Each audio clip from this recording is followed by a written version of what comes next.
sa araw na ito, sa inyo pong pagtatapos, ibinibigay ko po sa inyo ang tao na nagbigay din po ng pagkakataon sa akin para makatayo muli sa inyong harapan. At ang tao po na talagang nagmamalasakit sa lungsod ng Maynila, ang ama ng lungsod ng Maynila, Yorme Isko Moreno.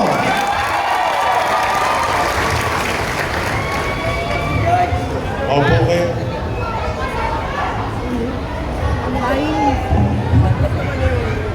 Sa ating pong masipag, gwapo, magaling, at hindi rin natutulog na direktor ng ating social welfare sa buong Maynila, Director J. De La Fuente. Sampu ng aming kapwa lingkod bayan sa social welfare, ang aming mga partners sa national government, TESDA, sa mga teacher, at shout out naman, UDM. Who joins? Steady lang yan sa Gately, ha? Malaki na utang sa inyo ng Maynila. Yung allowance nila, hindi pa nabibigay. But ang pinaka-sentro ng okasyon na ito ay kayong mga graduates. Today is the start of our great journey to our life, individually, and the great journey of the city of Manila towards providing opportunity and equipping individuals for their livelihood. No? Habang sila'y pumapalaot sa landas ng buhay, the city government's direction is to equip yung mga individual, bata, matanda, yung iba nakikita ko may asim pa na gusto magkaroon ng means and tools for livelihood. And we're very glad today that this is just a start, and we continue to roll, and we will not stop, especially with the help of our TESDA partner here. Palakpakan natin ang ating TESDA. Habang hinuhulma ko muli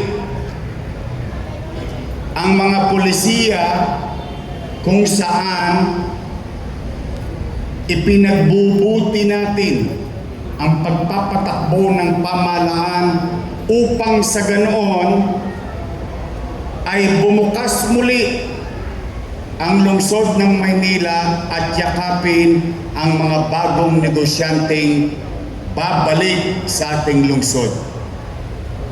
You are being equipped. The city policy and direction is changing.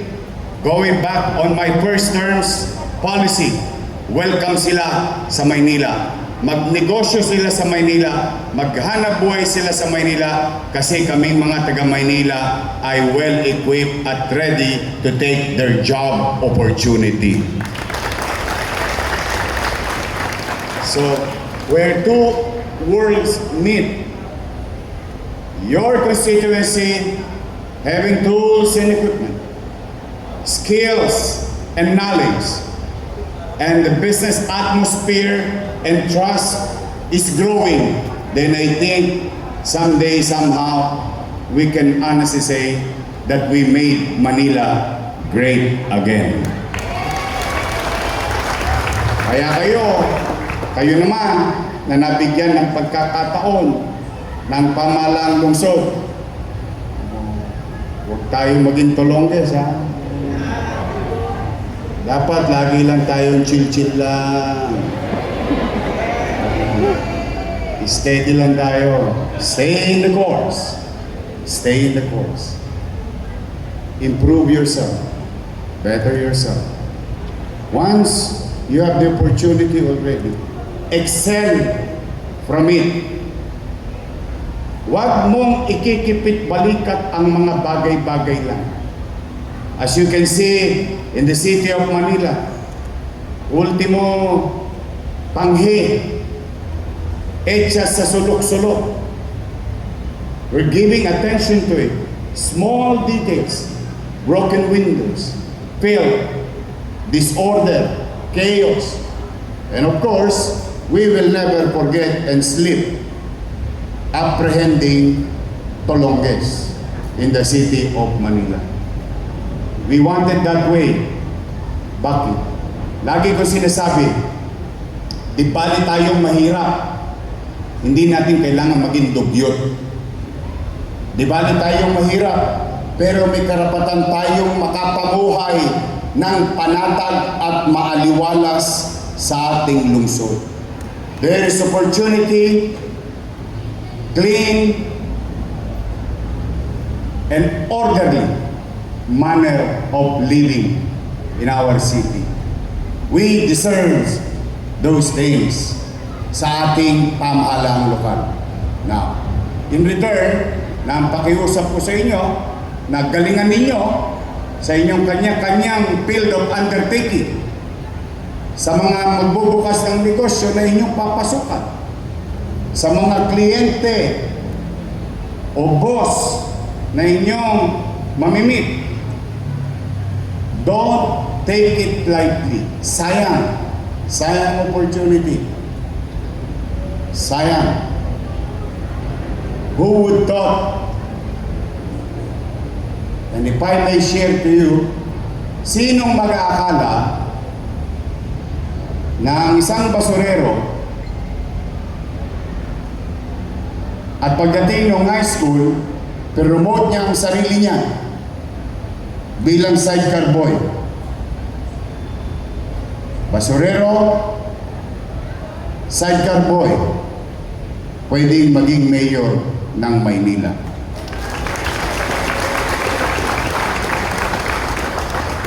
Kaya, hindi na siya imposible. I know it's hard. Wala namang madali sa buhay. Don't get me wrong. Pag kayo'y natalisod, natinig, sabi nga sa Senado, magsapatos kayo para hindi kayo matinig pag tumatakbo. But the thing is, kidding aside, I guarantee you, maybe today, maybe tomorrow, maybe next week, maybe next month or next year, madadapa kayo. That's part of our life. Huwag niyong bilangin yung dami ng pagkakadapa. Ang bilangin ninyo, yung dami na kaya kong bumangon sa sarili kong paa at pagkakadapa. Unless, artistahin din kayo. That's another story.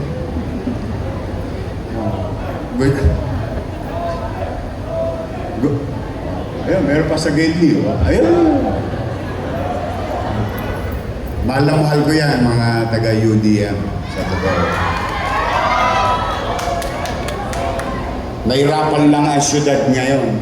Pero sa totoo, when I initiated that student allowance, because from what I believe, libre na ang kolehiyo, ayaw ko na lang silang bigyan ng pagkakataon na hindi makapasok kahit man lang pamasahe. That's why I introduced that student allowance sa ating PLM, UDM, and grade 12. But through my absence for 3 years, the fiscal problem of the city of Manila is in chaos. Chaotic. But as you all know, ayan, nandito tayo ngayon. Huminto ba ang gobyerno? Tuloy ang gobyerno. Kung ano man ang meron tayo sa ating sisidlan, sisinupin kong gastusin ng mapakinabangan ng mamamayan.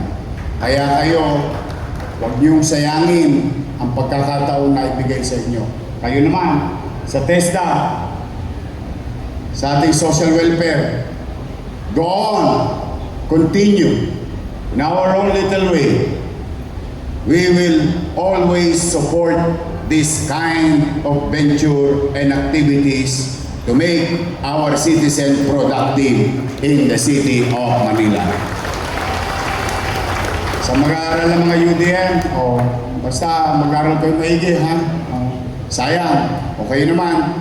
Good luck sa inyo. Gagalingan nyo ba? Hindi nyo ba ipapaya ang Maynila? Galingan ninyo. Kasi sayang naman. Sayang talaga yung pagkakataon. But someday, somehow, basta ako naman, magbubuti ako. Pipilitin kong maglingkod ng maayos para sa inyo, magiging anak ninyo, magiging apo ninyo. But again, I cannot do it alone. I need you. I need each and every one of you to do their duties for themselves, for their community, and for their city. We need to do and get things done yung ating kani-kaniyang responsibilidad. So muli, I wish you all the best and especially good health in your next journey in life. And may God continue to guide and bless each and every one of you. Maraming salamat. Congratulations. Pagpalain nawa kayo ng buong may kapal. Sabay-sabay. Manila! God first. Thank you.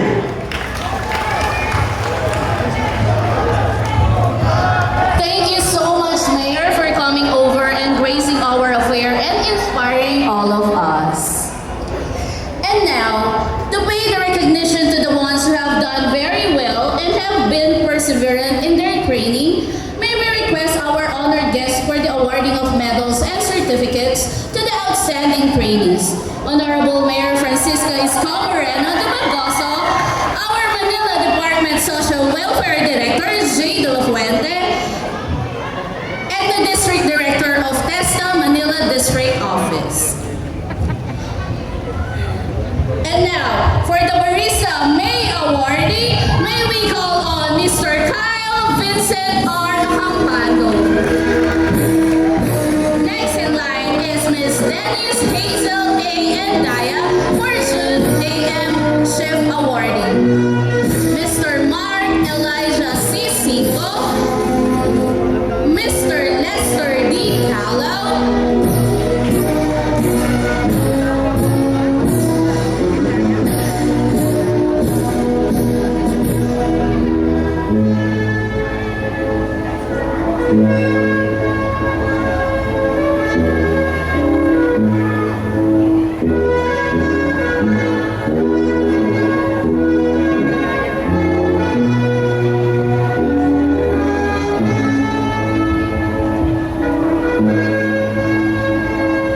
Mr. Joel G. Andrada,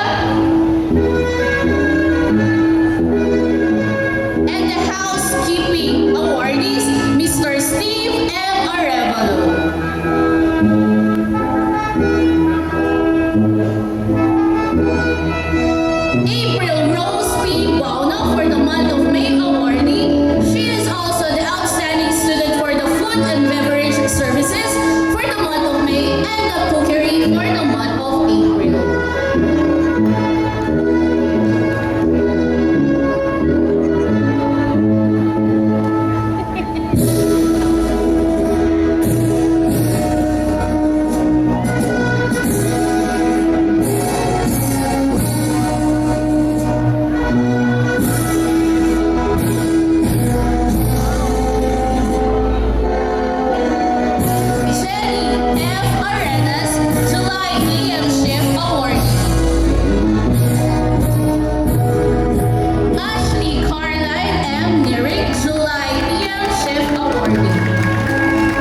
R. Havad.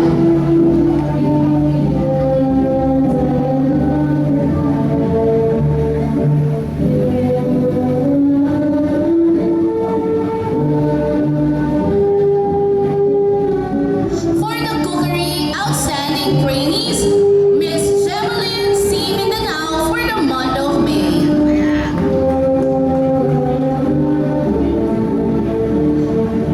Cheska Cinnamon M. Dantes, June awardee. And Mr. Gabriel Jules Arenda, July awardee.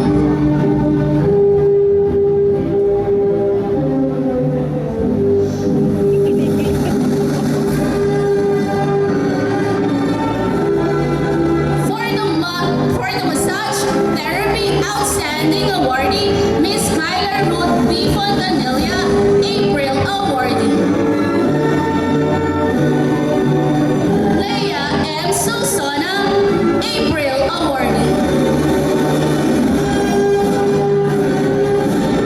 Alona N. Kapili, June awardee. And Mr. Adrian F. Bacalin, July awardee.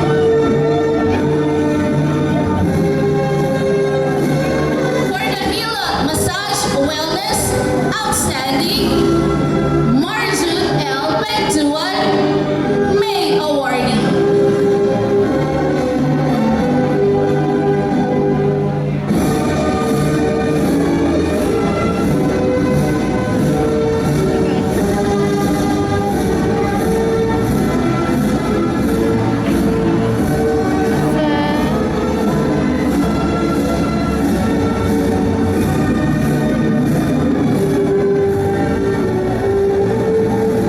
Mr. Emmanuel L. Lachor Jr., June awardee.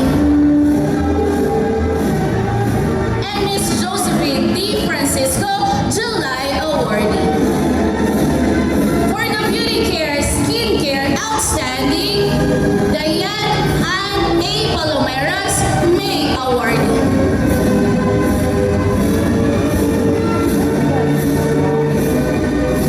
Jasmine O. Bernardo, June awardee.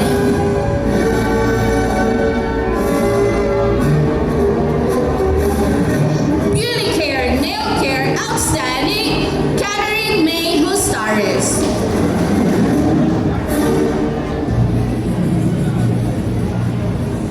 For hairdressing, outstanding, Jamie G. Esquita.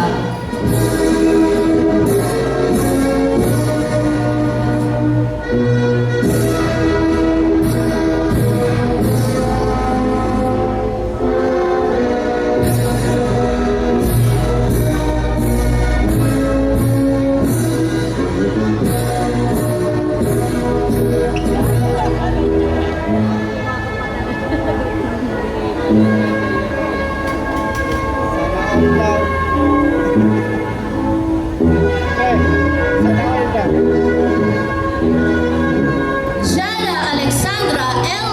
De La Rosa.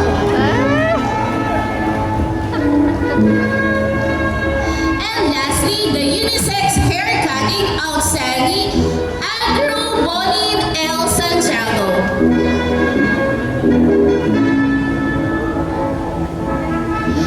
Dear graduates, the moment that you have been waiting has finally come. The fruit of hard work and discipline will finally reap. You will now be receiving your prize, a symbol of accomplishment, your diploma. May we call the barista trainer, Mr. Richard Del Rosario.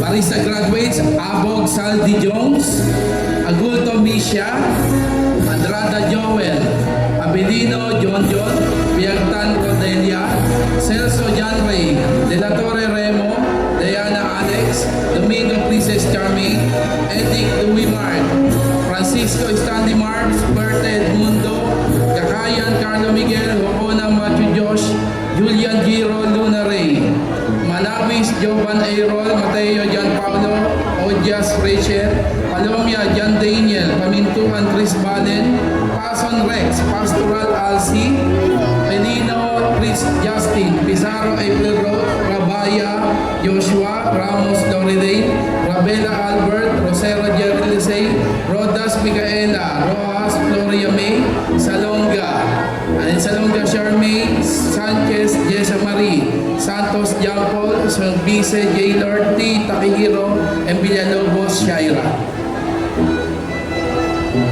The next is Miss Rodelia Cruz for the Barista graduates.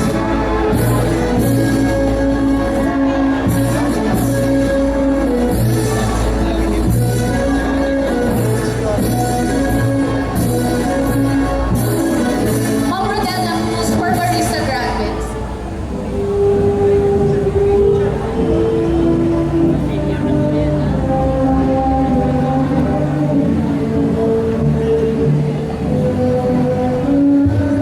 Graduates of Barista, Alberto Julian, Angelica Alocesa, Christine Joy Caber, Justin Del Rosario, Gabriel Galvez, John Carlo Oreco, Hershey Mea Roloos, Mark Arthur Sales, Maria Victoria Sales, Alruin Rahil Tumalan, Kyle Vincent Acampado, outstanding. Pippen Alili, Leojet Balesteros, Ronchi Vallega, Dilros Escavilla, Joymi Lavarias, Sofia Lustica, John Leonard Padarcal, Jason Rosin, Glory Santos,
Manunsok Cherry Molesiera.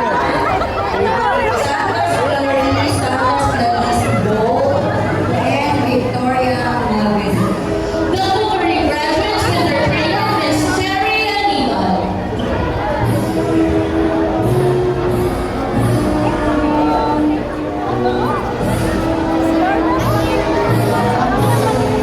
Kukuli graduate Jessica Enrico, Samaya Lane Bernardo, John Paul Delodino, Marjorie Rosaldo, Gabriel Jules Arenda, outstanding, Marity Denise Aquino, Samara May S. Minana. The Beauty Care Skincare trainer, Miss Shannon S. Pastor.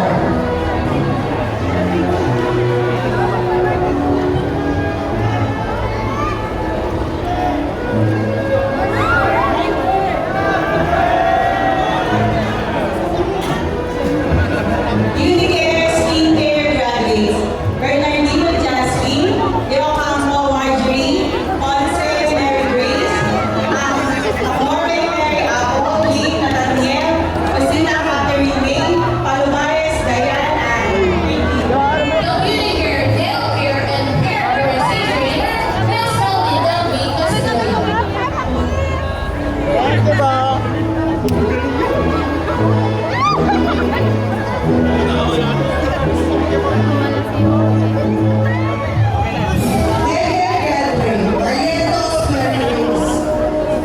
Barrientos Maria Margarita.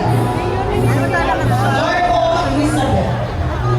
Osita Catherine May outstanding. Marino Joan. Alma Cristal.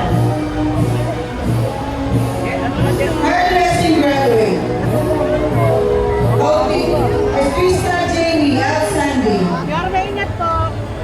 Suara